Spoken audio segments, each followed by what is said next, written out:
Salam gençler, sizə söz vermişdim. Həm YouTube'da, həm də Instagramda mənə yazmışdınız ki, fiqurların sahəsi bölməsi 8-lər üçün. Sözün düzü, səhifəmdəki bir neçə alternativ siniflərdən, liselərdən video çəkəndə ən çox rəğbəti 8-lərdən gördüm. Çoxlu kommentlər yazırsınız, bu da məni motivasiya edir. Düzənə oturduq, davamlılığı aparmağa çalışıram. Ümid edirəm ki, alınacaqdır. Gəlin başlayaq fiqurların sahəsinə. Fiqurların sahəsi adından da bəlli olduğu kimi, deməli, bir neçə fiqurun hamısı sahəsindən danışır. Nələr keçmişik? Məsələn, 3 bucaqlılar, 4 bucaqlılar, çox bucaqlılar, dairə və s. də bunların sahəsindən bəhs edir. Burada əsas rolu, əsas payı götürür 4 bucaqlılar və 3 bucaqlılar. Və bu mövzunun arxa planı da var. Nədir o arxa plan? Yəni ki, sadəcə sahə düsturlarını bilmək bəs etmir. Bəzi özünə məxsus xassələr var ki, onları mütləq bilməlisən. Mümkün qədər sahələr xaricində tez-tez istifadə olunacaq nələrdirsə, indi lövhəyə yazacağım, hansı ki, bəzi xassələri %100 bilməlisən. Onları mütləq şəkildə qeyd edəcəm, siz də yazın. Notlar alın, mövzunun özündə teoremləri əzbər bilməsəz belə bu notlar sizin müəyyən qədər fiqurların sahəsini işləməkdə kömək edəcək. Yəni, əsas nəyə qaynaqlanır? Dördbucaqlının xassələrini bilmirsənsə, 2 dənə sahə düsturunu bilmək bəs etmir. Bilirsiniz də, həndəsədə uzantılar çəkməlisən, analiz eləməlisən, ona görə çox vacibdir. Ən geniş mövzu 3 bucaqlıdır, çünki onun növləri də var. Bərabər tərəfli, bərabər yanlı, düz bucaqlı, 3 bucaq və s. Ümumiyyətlə, biz 7-ci sinifə qədər 3 bucağın sahəsini keçmirik.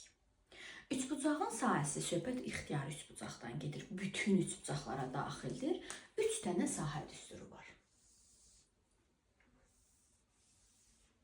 7-ci sinifdə hündürlük keçəndə 3 bucağın təpə nöqtəsindən qarşı tərəfə çəkilib 90 dərəcə əmələ gətirirsə, bu hündürlükdür. Hündürlük keçəndə bir sahə düsturu öyrənirik. Bu sahə düsturu S bərabərdir. A vur H bölünsün 2-yə. A vur H bölünsün 2-yə. Bu bütün üst bucaqlar üçün keçərlidir. Sonra biraz daha böyüyürük. Gəlirik 8-ci sinifə kök altdan keçəndə öyrənirik heron düsturu. Heron. Heron nədir? Yarım perimetr, yəni A plus B plus C-nin 2-yə nisbətini tapırıq buradan yarım perimetri.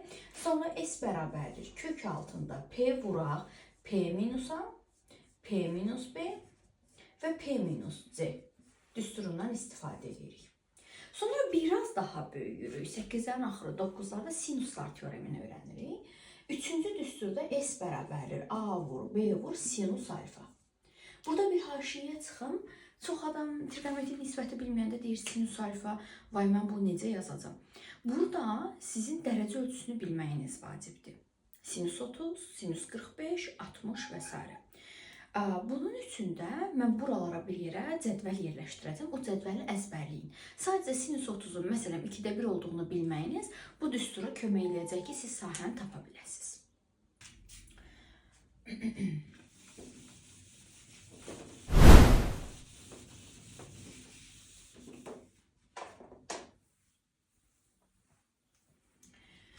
Başlayaq düz bucaqlı 3 bucağa. Çox vacibdir. Düz bucaqlı 3 bucağın 90 dərəcəli bucağının qarşısındakı tərəfin adı hipotenuz sayılır. Digər iki tərəfi də katet sayılır. Əlbəttə, mən bura hündürlük çəksəm, C vur H bölünsün 2 buna da keçərlidir. Lakin, bunun bir dənə də düsturu var.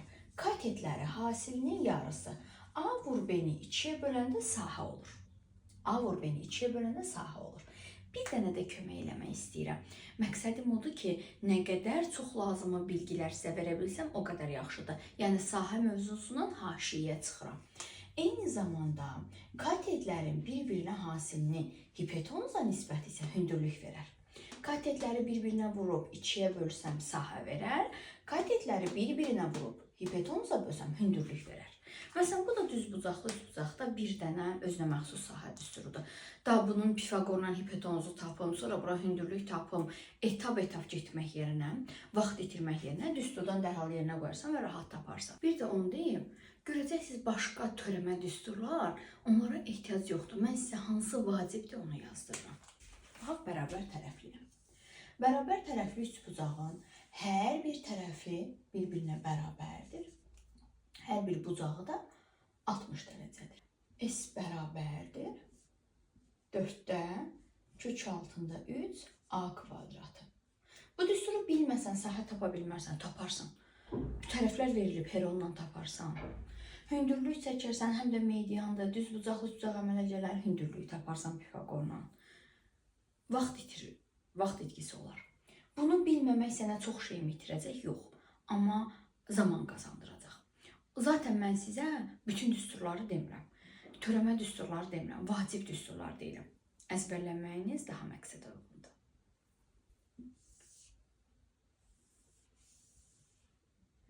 A, B, C üçbucağı. Buradan bir dənə median çəkilərsə, median, onda burada sahələri bir-birinə bərabər üçbucağı əmələ gətirir. Onda burada sahələri bir-birinə bərabər üçbucağı əmələ gətirir.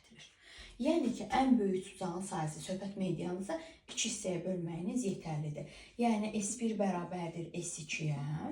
S, A, B, C-ni bölərsən 2 yerə. Medianlar burada sahələri bərabər üçbucağı əmələ gətirir. Deyək ki, bir üçbucaqda bunu qeyd edin, zəhmət olmasa. Saxlayın, pauza verin, qeyd edin və davam edin. Deməli, deyək ki, burada bir neçə median çəkilər. Median 1, median 2, buradan da bir dənə çəkilər, yazaram median 3. Burada S1, S2, S3, S4, S5, S6 üçbucaqları var. Yəni siz onları tapanda neçə dənə üçbucaq əmələ gəlibdir? 6 dənə, 1, 2, 3, 4, 5, 6. Bunu 6-ya bölərsən tapmaq üçün. Niyə? Hamısının sahəsi bərabərdir. Hansı üçbucaqları? Burada ştrixlədiyim, bax məsələn bu üçbucağın, daha sonra bu üçbucağın, bu üçbucağın hamısının hər birinin daxilində balaca üçbucaq əmələ gətirir və çəkilən mediandırsa, buradakı üçbucaqların sahələri bərabər olur. 1-2 vacib məqamda deyirəm, üçbucağı bağlayıram, keçirik dördbucaqlıya. Deməli, gənclər, əgər üçbucaqda orta xətt varsa, orta xətt nədir? Tərəflərin tən ortası, bu ikisinin tən ortası, bundan da bu bərabər olar. Belə olarsa, burada bir dənə üçbucaq, burada da bir dənə trapesiya görürsünüz. Üçbucağın sahəsi 1S, trapesiyanın sahəsi 3S olur. 1-in 3 nisbətində bölünər. Necə medianda 6-ya bölürdük? Necə bayaq medianlar çəkiləndə ümumi üçbucağın sahəsini 6-ya bölürdük? Burada da 4 dənə üçbucaq yaranıb deyə, ümumi üçbucağın sahəsini 4-ə bölürük. Və bununla da üçbucaq mövzusu bitir. Daha doğrusu üçbucağın sahəsinin tapılmağı bitir. Əgər bunu yaxşı bilmək istəyirsinizsə, siz eyni zamanda bilməlisiniz ki, bərabər yanlı və bərabər tərəfli üçbucaqlarda deməli, median hündürlük tənbələn üstə düşür. Pifaqor teoremi necədir? 30 dərəcə bucaq qarşısındakı katet, 60 dərəcə bucaq qarşısındakı katet, bu bilgiləri bilməyiniz bu mövzunu mənimsəməyinizə dəstək olacaq. Yəni testlər üzərində tətbiqlə. İndi biz izahdan sonra test tətbiqinə keçəndə orada görəcəksiniz ki, sizə dəstək olur. Yəni, arxa fon əhəmiyyətlidir. Sizin bu mövzunun arxasında nələri bildiyiniz önəmlidir. Gəlin, başlayaq dördbucaqlı mövzusuna. Başlayaq paralelopipeddən. Paralelopiped qarşı tərəfləri paralel və bərabər olan dördbucaqlıya deyilir. Belə uzatdım ki, çox da romba oxşamasın. Qarşı tərəfləri paraleldir və bərabərdir. Deməli, buradan bura bir hündürlük çəkilərsə və ya bu tərəfə bir hündürlük çəkilərsə fərqi yoxdur. S bərabərdir A vur H1 və yaxud da B vur H1. Üçbucaqda AH bölü 2-dir, bunlarda 2 yoxdur, A vur H. İkinci də A vuraq, B vuraq, sinus alfa. Bax, bu düsturdan istifadə olunur. Sonra danışıram sizə rombdan. Romb belə paxlava formasında olur. Bütün tərəfləri bərabərdir. Sahəsi diaqonallar hasilinin yarısıdır. Yəni bu diaqonalları bir-birinə vurub yarıya bölərlər. Biraz əyri olur. Bu təpə nöqtəsindən digər təpə nöqtəsinə çəkilməlidir. Siz də asimetrik çəkin. İkincisi də yenə tərəflər hasilinin. Bunda indi AB yoxdur, AA var. Vuranda olar A kvadratı sinus alfa. Bu qədər. Kvadratda onsuz da biz bilirik 5-ci sinifdən. S bərabərdir A kvadratı. A. Düzbucaqlıda yenə həmçinin A, B olduğu üçün S bərabərdir A vur B. Bunlar zaten bildiyimiz düsturlar idi. Və sonda əlavələri nədir? Necə burada romb və kvadratın bütün tərəflər bərabərdir. Biraz bəzi ortaq xassələri vardı. Diaqonallar hasılının yarısı da bunda da var. Bunun diaqonallar D1, D2 deyil, axı bir-birinə bərabərdir. Ona görə D1 vur D2 yazmıram. D kvadratı, çünki eyni D-ləri bir-birinə vuranda bizə D kvadratı verər və D kvadratı bölü 2 düsturu ilə hesablayırıq. Diaqonal çəkilib hündürlük varsa S bərabərdir. Diaqonal vursun H düsturu ilə hesablana bilər. Hərəsi üçün 2 dənə sahə düsturu var. Bunları mütləq bilməlisiniz. Bir də var bizim dördbucaqlığımızdan trapeziya. Trapeziyanın sahəsi orta xəttin hündürlüyə hasilidir. Orta xətti necə taparlar ki? Oturacaqlarının cəminin yarısı. S bərabərdir A plus B-ni 2-yə bölərlər və H-a vurarlar. Oturacaqların cəminin yarısı orta xətti verər və hündürlüyə vuraraq onun sahəsini taparıq. Deyirsiniz ki, müəllimə, bəs bizə nələri daha üst bucaqdakı kimi nələri əlavətən bilməliyik? Bir-iki dənə qayda var ki, onları bilərsiniz. Sahədən əlavə qeyd edirəm.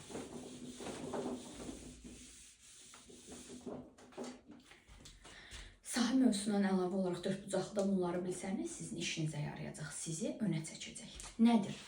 Romb və kvadratda diaqonallar perpendikulyardır, çıxdığı bucağı yarıya bölür. Bu kvadratda və rombda var bir dənə. Digər dördbucaqlarda yoxdur. Əgər ki, təpədən qarşı tərəfə bir tənbölən çəkilirsə, burada mütləq bərabər yanlı üst bucaq əmələ gəlir. Bu paralleqramda da belədir. Bunları bilməyiniz sizi müəyyən qədər fiqurların sahəsini işləyəndə kömək edəcək. Bu ikisinə aiddir bu vacib xassət. Digər ikisində diaqonallar perpendikulyardır, çıxdığı bucağı yarıya bölür. Bu da sizə misallar işləyəndə əlavə bilgilər kömək edəcək sahəni rahat tapmağa. Gəlin başlayaq. 1-2 dənə əlavələrim var, ondan da yekunlaşdıraq. Deyək ki, siz konsentrik çevrə görürsünüz. Konsentrik çevrə mərkəzləri üst-üstə düşən çevrədir. Biz bunu 6-cı sinifdə ilk dəfə tanış olanda halqa yaranır. Bu halqanın qalınlığını tapmağı öyrənmişdik. Dedik, böyük çevrənin radiusundan kiçik çevrənin radiusunu çıxırıq. Bəs buradakı halqanın sahəsini tapanda onda nə edərik? Deyək ki, səndən sahə soruşur. Onda SX-in sahəsi, yəni ki, buranın sahəsini tapanda böyük çevrənin radiusundan kiçik çevrənin radiusunu çıxarıq. Çünki dairənin sahəsi nədir? Pi r kvadratı. Böyük dairənin sahəsindən kiçik dairənin sahəsini çıxmaq lazımdır. Daha sonra, məsələn, deyək ki, sizə bir dairə verir. Burada bir sektor əmələ gəlir. Bura alfadır, bura r-dir. Və burada qövs mərkəzi bucağa bərabər idi, bu başqa məsələ. Bir də var, buradakı, bax, bu ayrılmış hissə, yəni ki, onun sahəsini istəyir, sektorun sahəsini. O zaman pi r alfa bölünsün 360 dərəcə düsturundan istifadə etmək lazımdır. Əgər düzgün altıbucaqdan söhbət gedirsə və onun bütün tərəfləri ilə A-ya bərabərdirsə, bunun sahəsini tapmaq üçün S bərabərdir 2-də 3 kök altında 3 A kvadratı. Əgər bunun xaricinə çevrə çəkilib radius verilərsə, yəni A verilməzsə, sadəcə radius verilərsə, onda 2-də 3 kök altında 3 böyük R-in kvadratı. Niyə böyük yer? Çünki xaricinə çevrə çəkilib. Yox, əgər daxilinə çevrə çəkilərsə, tərəf verilməz, daxilinə çəkilmiş çevrənin radiusu verilərsə, o zaman R bərabərdir 2-də kök 3 kiçik R-in kvadratı. Kiçik R daxilinə çəkilmiş çevrənin radiusu deməkdir. Və beləliklə altıbucaqda əlavə olan düsturlardır. Adətən biz daha çox fiqurların sahəsində görəcəyik 3 bucaq və 4 bucaq. Ümid edirəm sizin üçün faydalı olar və mən bu öyrətdiklərimi 20 dənə test üzərində sizə başa salacağım. Siz tətbiqini də görəsiniz. Bir dənə A4 vərəq götürün və ya qeyd dəftərinizə qəşəng səliqəli not alın. Qarşınıza bir stəkan çay qoyun. Əzbərlədikdən sonra videonu bir dəfə də dinləyin və testlərinə baxın. Daha sonra alternativ testlər işləməlisiniz. Bir mövzunun tam oturmağı üçün çoxlu test işləməlisiniz və işləyəndə öz hazırlıq müəlliminiz, məktəb müəlliminiz, evdə böyük bacıdan, qardaşdan bilən varsa onların dəstəyi ilə çoxlu test işləyə bilərsiniz. və yaxud da hazırlığa qoşulub mənlə birlikdə testlər işləyə bilərsiniz. Bura əlaqə nömrəsini buralara bir yerə yerləşdirirəm. Almaniyada yaşadığım üçün normal zəng işləmir, amma WhatsApp-ı işləyir. Oradan mənlə əlaqəyə keçə bilərsiniz. Əgər 9-cu sinif gələn buraxılırsınız, hazırlaşırsınızsa 8-də baza boşluğu yaratmayın. O sizi çox incidəcək. 7 və 8-də baza boşluğu olanlar 9-da çox əziyyət çəkir. Mövzular yerinə oturmur, öyrənsə belə. Ona görə buna xüsusilə diqqət edin uşaqlarım. Belə. Gəlin başlayaq misallara. Uğurlar. Yaxşı uşaqlar, fiqurların sahəsi bölməsinə gəlin baxaq. Deməli, nə demişdik? Verilən fiquru birinci çəkməliyik. Tərəfləri 6 və 4 olan paraleloqram. Paraleloqramı çəkirəm. Tərəflərinə 4 və 6 yazıram. Onun iti bucağı 30-dur. Mənə paraleloqram verib və bucaq veribsə, A vur H-la niyə eləyim ki? Mənə nə demişdik misalda? Nə ingrediyens veribsə ondan. Bucaq veribsə, bucaqla olan sahə düsturundan istifadə edirəm. A vur B vur sinus alfa. S bərabərdir. 6 vuraq, 4 vuraq, sinus 30 dərəcə. Demişdik, sinus 30, 60, 45-i cədvəldən indilik əzbərləyirik. Trigonometrik nisbətləri keçəndə daha ətraflı biləcəksiniz. 24-ün də 2-də 1-i eləyər 12 cm. Y bəndi. Daha sonra üçbucağın iki tərəfi verilmişdir. Verilmiş kiçik tərəfə çəkilmiş hündürlük 2 olarsa, verilmiş digər tərəfə çəkilmiş hündürlüyü tapın. Deməli, dərhal mənə veriləni çəkirəm. Yəni, üçbucağı. Bunun tərəflərindən biri 18, biri də 24-dür. Kiçik tərəfə çəkilmiş hündürlük 22-dir. Verilmiş digər tərəfə çəkilmiş hündürlüyü tapın. Birinci, S bərabərdir A vur H bölünsün 2. 22-ni vururam 18-ə, bölürəm 2-yə. Üzürlü sayın. Deməli, 22-ni 2 ilə ixtisar edirik. Qalar 11. 11-i də vuranda 18-ə. Yaxşı. 22 ilə 2 ixtisar gedir 11. 11-i də vururam 18-ə, olur 198. Madam sahə 198-dirsə, digərində də eyni qaydadan olmalıdır. B vuraq H1 bölünsün 2 də 198-ə bərabər olmalıdır. Yəni, bu nə deməkdir? B 24 vuraq H bölə 2 bərabər 198. Bunlar ixtisar gedər, qalar 12. H-ı 12-yə vuranda 198-dirsə, 198-i 12-yə bölərəm 6,5. 16,5 də nədir? A bəndi. Delirəm aydındır. Deyək ki, paraleloqramın sahəsi 230 olan paraleloqramın uzunluğu 6-dırsa, onun tərəfinə çəkilmiş hündürlük nə olar? Paraleloqramın hündürlüyü ilə hansı düsturu var? Demişdik, tərəf və bu tərəfə çəkilmiş hündürlük hasili. Deməli, A vur H sahədir 230 verir. 6 vurulsun H bərabərdir 230-a. H da bərabərdir 230-un 6-ya nisbətinə. Deməli, 6-ya tam bölünməyəcək, məxrəcdə 3 var deyə. Yazıram, bir dəqiqə. 230 bölək 6. Birinci ixtisar eləyirəm. Yəni, 230-un 2-yə nisbəti, 6-ın 2-yə nisbəti 115. 115-i də 2-yə bölmüşdüm. 3-ə böləndə. 2-yə ixtisar eləmişəm axı. Qalar 38 tam 3-də 1. Yəni, D bəndi.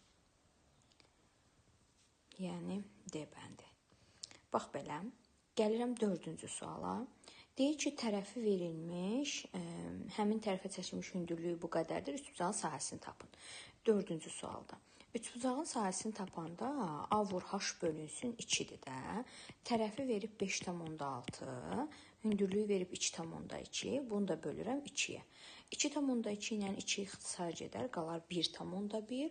1,1-in də 5,6-ya hasilini tapırıq. Bu da bizə verər 6,16. Yəni, D bəndi 3, 4, D. 5-ci sual əslində bizim elə aşağı siniflərdən keçdiyimizdir. Kvadrat. Kvadratın perimetri 60-dırsa, onun tərəfi neçə olar? Gəldim. 5-ci sual. Yazıram ki, bir kvadrat var. O kvadratın perimetrini 60 veriblər. Perimetr düsturu 4A-dır. 4A bərabərdir 60-a. A da bərabərdir 60-ın 4-ə nisbətinə. Yəni 15. Tərəflər oldu 15. Bunun sahəsini tapanda S bərabərdir A kvadratı, 15-in də kvadratı 225. Yəni A bəndi. Ümid edirəm bura qədər hər biri aydındır uşaqlarım. Gəldim nəhayət 6-cı suala. Düzbucaqlı oturacağın hündürlüyündən 2 dəfə böyükdür. Düzbucaqlının oturacağı hündürlüyündən 2 dəfə böyükdür. Düzbucaqlının tərəfi, yəni eni, uzunluğuna perpendikulyar olduğu üçün hündürlük deyəndə bu tərəfini nəzərdə tutur. Düzbucaqlının oturacağı hündürlüyündən 2 dəfə böyükdür. Hündürlüyünə 1x, oturacağına 2x. Perimetri 54-dür. X ilə 2x-in cəmini 2-yə vuranda 54 verər. 2 ilə 1x-dən 2x-i toplayanda 3x, 3-ü 2-yə vuranda 6x bərabərdir 54-ə, x də bərabərdir 54-ün 6-ya nisbətinə. Tapdım. Sonra nə deyir? Sahəsini tap deyir.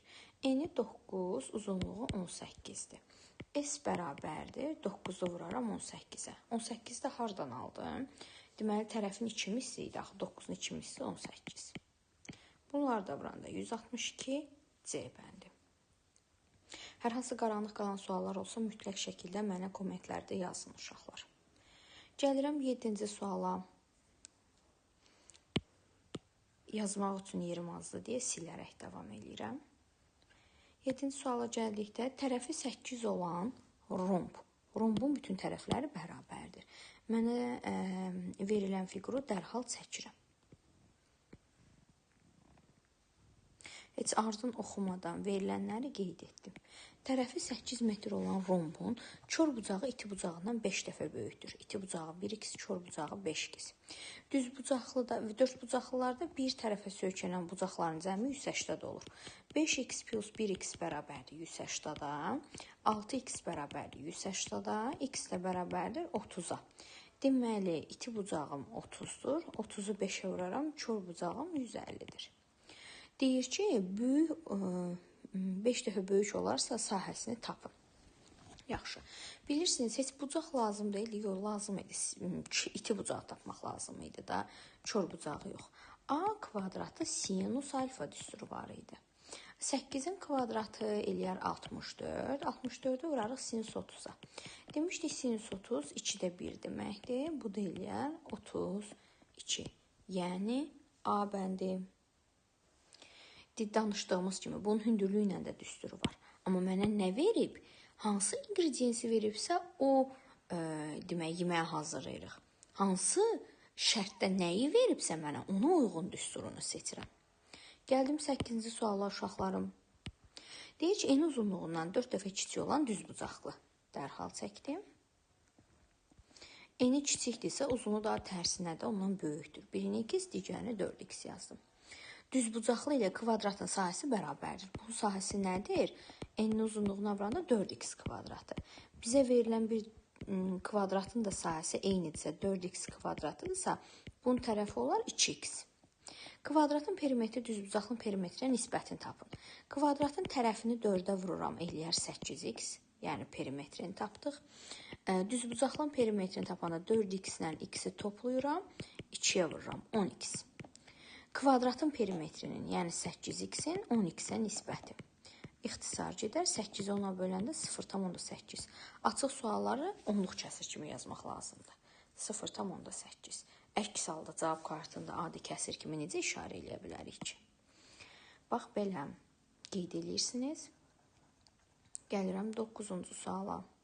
Madda mabəndi mən izah edirəm. Benzini evdə özünüz işləyin uşaqlar.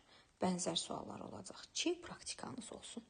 Gəldik nəhayət 9-cu suala. Görək 9-da bizə nə deyir?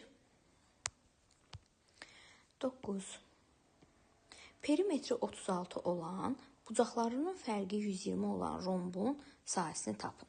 Ümumiyyətlə, rombun perimetri 36-dırsa, bunun tərəflərinin hamısı bir-birinə bərabərdir. 36-ın 4-ə bölürük, eləyər 9. Kör bucağından iti bucağından fərqi 120-dir. Cəmi də 180-dır da. Çünki bir tərəfə sökülən bucaqların cəmi 180-dır. Tərəf-tərəfə toplayıram, sistem tənliyi kimi hesablayıram. Y müsbət mənfi islah gedər. 2x bərabərdir 300-ə. X də bərabərdir 150-yə. Başa düşdüm, kör bucaq 150-dir. Avtomatik iti bucaq 30-dur. Sahəsini tapın. Sahə necə idi? A kvadratı sinus alfa, yəni sinus 30. 9-un kvadratı 81 vuraq 2-də 1. Sinus 30 2-də 1-də axı 81-i 2-yə bölüb 1-ə vuranda eləyər 40,5. Və nəhayət 40,5 bizim cavabımızdır.